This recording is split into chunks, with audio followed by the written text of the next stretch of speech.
Hey everybody, it's Dr. Brian Prax, Chronic Care Charlottesville. This is video number 3 in our series called Natural, Cheap, and At-Home Pain Relievers.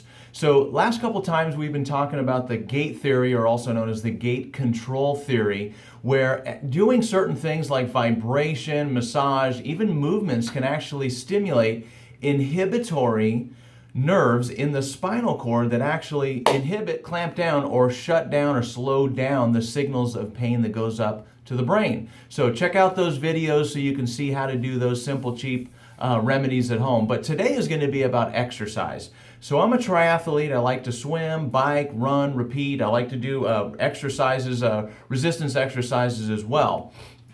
Now, scientists have known for a long time that exercise, even moderate stuff, you don't have to run marathons or triathlons, but even mild to moderate things like walking, swimming a few laps, gentle exercise, stretching, yoga, things like that, releases opiates. Now these are natural opioids, basically. We have this opioid epidemic going on in America, but there are natural opiates.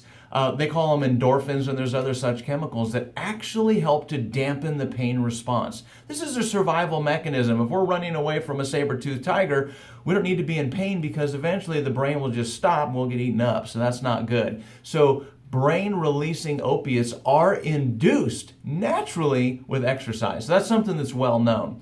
Well, I remember a year or two ago, I was on the bike, I was riding with some faster riders. Thomas was the one I remember, and I was complaining about my legs were killing me, and he goes, geez, sounds like you just need to harden up. And I'm like, what do you mean harden up? He's like, you got to toughen up. And he went on to explain, of course, the way you do that is you just got to keep doing it, keep doing it, keep doing it, keep doing it. Turns out this anecdotal advice is actually backed up by research. So they've done some recent research. I've got it here. I pulled up a page. I'll put the link here. It's from the New York Times.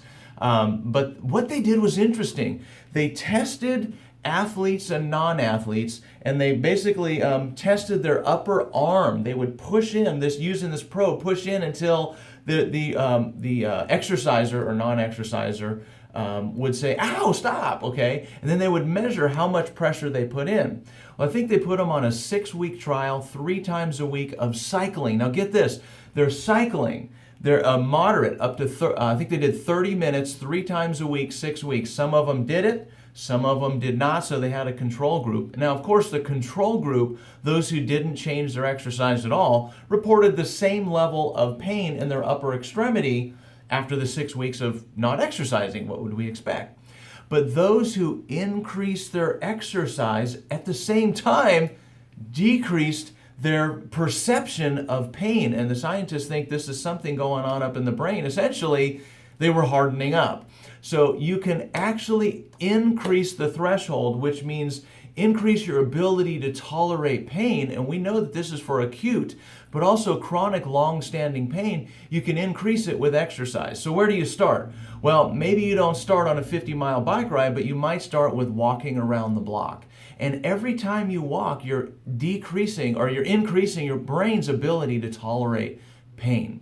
So start with walking if that's where you're at. If you like to swim, swim a lap, swim 2, get out and stretch, hit the hot tub, give yourself a nice little pat on the back, right? But then increase it, increase it, increase it, increase it as your body's able to do. And as you do so, research and anecdotal studies find that you too will harden up and be able to tolerate pain better.